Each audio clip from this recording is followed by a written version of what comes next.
Star Trek.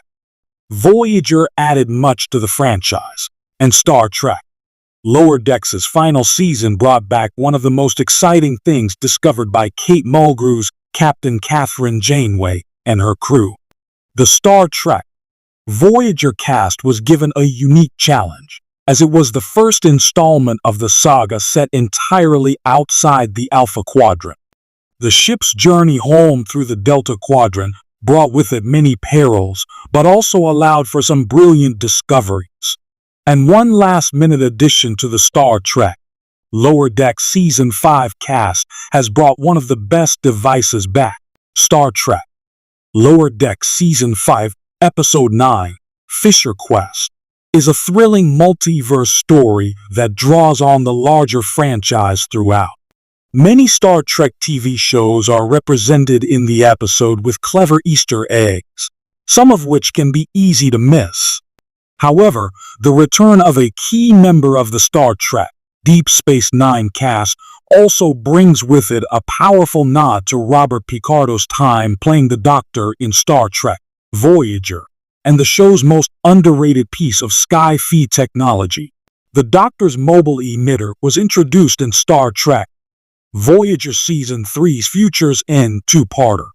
It allowed Picardo's holographic character far more autonomy than ever before, allowing him to go pretty much anywhere rather than just areas fitted with holo-emitters.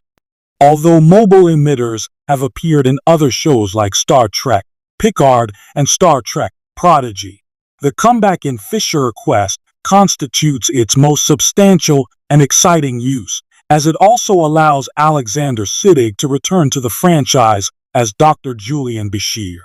Only this time, he's in holographic form.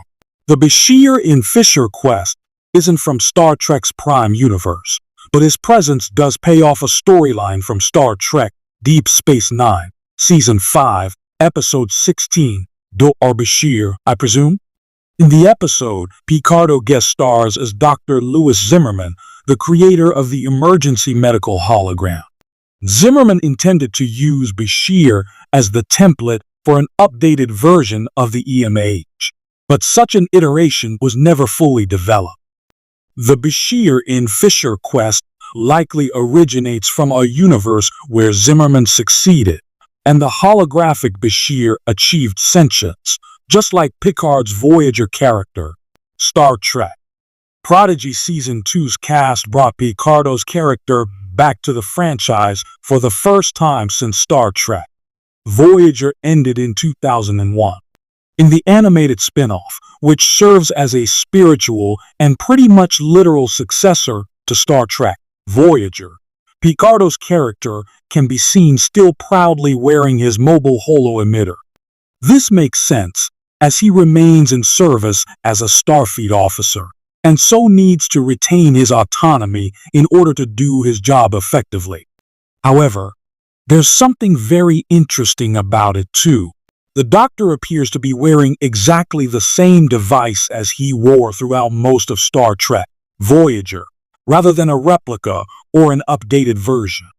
Because the mobile emitter is so much more advanced than 24th century technology, it would make sense if Starfleet were to take the emitter from him and try to reverse engineer it so that other holograms may experience the same level of freedom. So either Starfleet succeeded in this and gave it back to the Doctor, or they failed and returned it all the same. Alternatively, the Doctor may never have surrendered it at all. Holograms hold a fascinating place in Star Trek canon. Although the technology is mainly used for recreational and tactical simulations, there have been several instances where holographic characters transcend their programming and become more than lines of code. In short, they become artificial life forms. While artificial life isn't unique to holograms in Star Trek, this specific concept is rarely explored.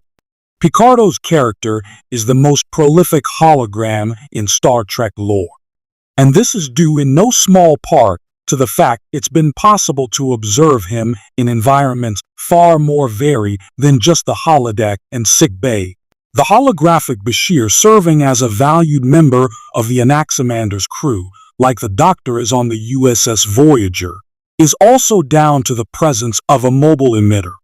His romantic attachment to Andrew Robinson's alternate version of Ellen Garak is further evidence that some holograms are capable of feeling anything a biological character might do. So, Star Trek. Lower Decks' fun multiverse romp may have excellent service to Star Trek Voyager fans, but it also quietly strengthened the argument of how important holo emitters could become.